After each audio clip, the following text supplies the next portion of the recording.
یہ بتائیے کہ فائٹنگ کرپشن کے اوپر آپ کی پی ڈی ایم کا کیا بیانیہ ہے؟ آج بھی سوئس، فرانس اور برٹش بینکوں میں اربوں ڈالر پاکستان کے لوٹے پڑے ہوئے ہیں، اور اس میں پاکستان کی پاس کی بھی اشرافیہ ہے، موجودہ اشرافیہ بھی ہے. تو کوئی ایسا ماضی میں اس طرح کئی پروپوزل زیر غور آئی کہ سوئس، برٹش، فرینچ اور امریکن بینکوں سے اگر یہ 5% بھی ڈالرز واپس آ جائیں تو آپ کو آئی ایم ایف کے پیسے کی ضرورت نہیں پڑے گی. دوسرا، آپ نے فارن آفس کے اوپر بہت بڑا کٹ لگایا ہے، تو دفتر خارجہ آپ کی ڈپلومیسی کو آگے پرسو کرتا ہے، آپ کی خارجہ پالیسی کے جو ٹارگٹس ہیں ان کو آگے یہ پرسو کرتا ہے. تو اس میں آپ یہ بتائیں، بہت سارے فارن مشنز بند ہو رہے ہیں اور ڈپلومیٹک سٹاف کو آپ کم کر رہے ہیں، تو اس صورتحال میں آپ کے فارن پالیسی آبجیکٹیوز کیا متاثر نہیں ہوں گے؟ Thank you Mr prime. اچھا، بہت شکریہ. آپ کا کس چینل سے تعلق ہے؟ جی ٹھیک. یہ جو پہلا سوال ہے آپ کا بڑا پرٹیننٹ ہے. ویسے تو سارے یہ جو آپ نے بتایا کہ سوئس بینک میں اور دوسرے بینکوں میں اسی طرح کی بات ماضی میں ایک شخص کیا کرتا تھا اور دن رات کہا کرتا تھا، اور کہ جناب 300 ارب ڈالر باہر پاکستان کی جمع ہیں اور میں ان کو 90 دن میں لے کے آؤں گا، اور یہ چور اور ڈاکو میں یہ کا محاسبہ کروں گا. کاش یہ سوال آپ 3.5-4 سال میں ان سے کرتے. البتہ یہ ضرور ہے، دیکھیں، البتہ یہ ضرور ہے کہ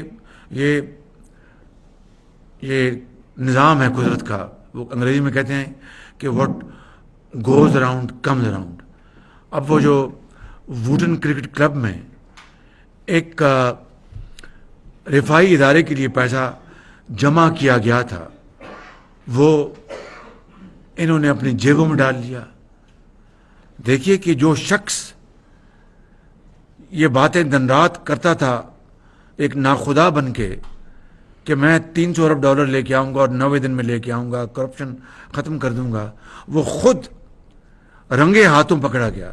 صرف یہی نہیں، وہ جو گھڑی تھی، میں آپ کو آج مزید اس میں اضافہ کر چاہتا ہوں، میں بات پرانی دہرا نہیں رہا، اس میں اضافہ کر رہا ہوں کہ وہ جو گھڑی تھی جو خانہ کعبہ کے ماڈل کی، اس کو جس بے دردی سے اس کو بیچا گیا، میں سمجھتا ہوں کہ کروڑوں پاکستانیوں کی اس نے توہین کی.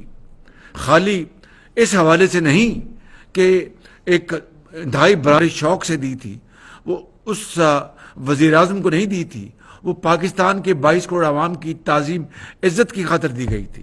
اس کے اوپر کوئی حق نہیں تھا. اگر وہ خانہ کعبہ کا ماڈل نہ بھی ہوتا تب بھی اس کے اوپر کوئی حق نہیں تھا کہ وہ بازار میں بیچ دے سر عام اور پھر قوم کو دھوکہ دے.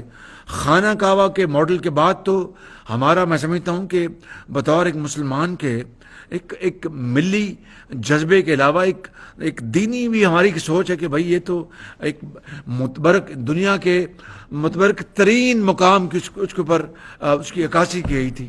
اس کو تو بیچنا تو تصور میں بھی لایا جا سکتا. اب خالی یہی جرم نہیں کیا، وہ جو رسید جو دی گئی تھی کہ یہ میں نے 5 کروڑ میں بیچی تھی، کتنے میں 5 کروڑ میں کہ 5 کروڑ میں وہ جعلی رسید تھی. اس سے بڑا اور جرم کیا ہو سکتا ہے کہ وقت کا وزیر اعظم جعلی رسید کے ذریعے قوم کو دھوکہ دے رہا ہے. ایک تو خانہ کعبہ کے ماڈل کی گھڑی بیچی گئی اور دوسری جعلی رسید دی گئی، وہ اس سے بھی بڑا جرم. تو میری آپ سے مؤدبانہ گزارش ہے کہ یہ توپوں کا رخ اب آپ ادھر موڑ دیں. حنیف خالد صاحب، اس کا کیا جواب کوئی ہے نہیں، بتا دیں. فورن آفس والا بتا دیں. فورن آفس کے حوالے سے کوئی کٹ نہیں ہے. جی بالکل. وہ جو اسٹینڈرڈ کٹ ہے 15%، وہ کرنٹ ایکسپینڈیچر پہ other than salary and allowances.